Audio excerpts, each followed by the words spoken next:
वाह काम्या वाह, आज मैं बहुत खुश हूँ। हमारे घर बेटा पैदा हुआ है। बेटा, हम इसे युवराज की तरह पालेंगे और इसका नाम भी होगा युवराज।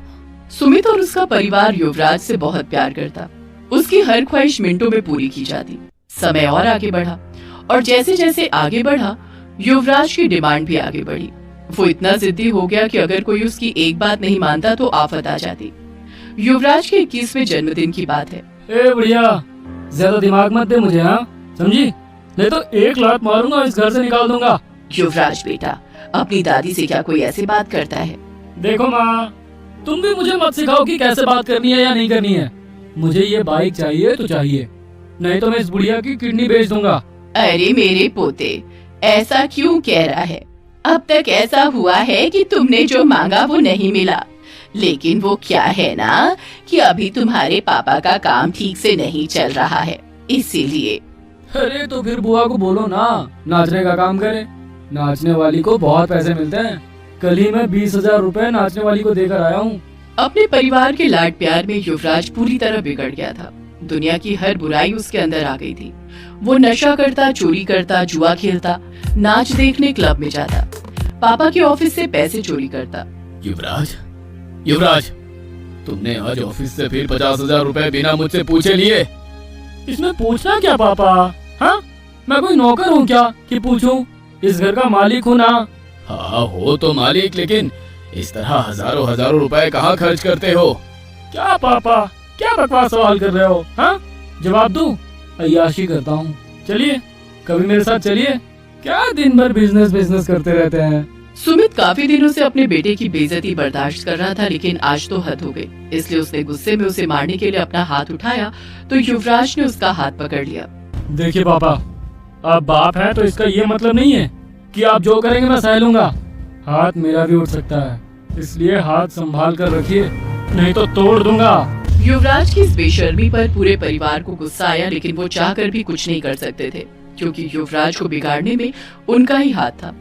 कई बार तो युवराज के दादा और दादी ने ये भी कहा कि अगर पोता ऐसा होता है तो इससे अच्छा था कि भगवान हमें पोती ही दे देता।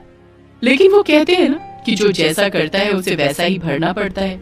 एक दिन युवराज ने सारी प्रॉपर्टी अपने नाम चोरी से करवा ली और उन सभी को घर से निकाल दिया। अरे अरे, ये क्या कर रहे हो बेटा? मैं तुम्हारी माँ हूँ और ये पापा है तुम्हारे। माय डियर लेडी, मेरा कोई नहीं है, कोई नहीं। मुझे पैसों से यारी है, प्रॉपर्टी से यारी है, और अब ये सब कुछ मेरा है।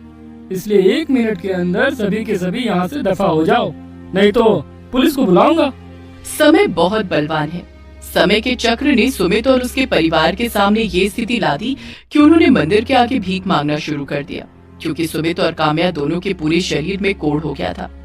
विमला के पति का देहांत हो गया था। सुमित की बहन कनिका के शरीर में भी बड़ा सा घाव हो गया था, जिसमें कीड़े बुलबुलाते रहते थे।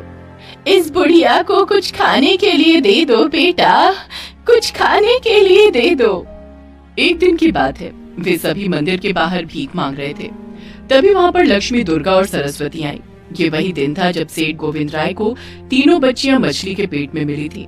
इस कारण वो इस दिन उन बच्चियों का जन्मदिन मनाते थे और गरीबों को ढेर सारा दान किया करते थे। गोविंद राय ने 3 बच्चियों की बहुत अच्छे से परवरिश की थी। लक्ष्मी डॉक्टर थी, दुर्गा पुलिस में थी और सरस्वती अपने पिता का बिजनेस संभालती थी। जब 3 बच्चियां दान कर रही थी, तभी उनकी नजर सुमित के परिवार पर गई।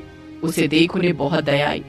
उन्होंने उन्हें भी ढेर सारी खाने की चीजें और कपड़े दिए। साथ ही सुमित की माँ की ओर देखकर उन्होंने कहा, दादी माँ जी, देखिए मैं डॉक्टर हूँ। आप जैसे लोगों के लिए मैंने अस्पताल खोला है जहाँ मैं मुफ्त में इलाज करती हूँ। कृपया मुझे मौका दें कि मैं आपके परिवार वालों का इलाज कर सकूं। सुमित की माँ ने जब उन बच्चियों की ओर देखा तो पता नहीं उन्हें देखकर ऐसा क्यों लगा कि उनकी मरी हुई बहू उनके सामने आ गई है।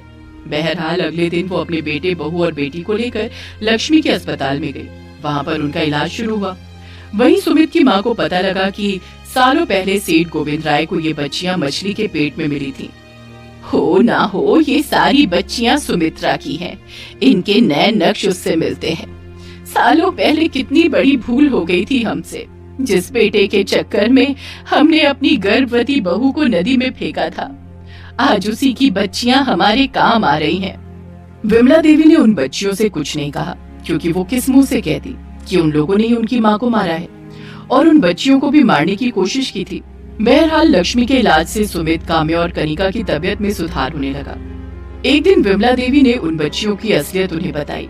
उन सभी की आंखों में आंसू थे, लेकिन वो कुछ नहीं कर सकते थे, क्योंकि अब पछताए होत क्या जब चिड़िया चुग गई खेत।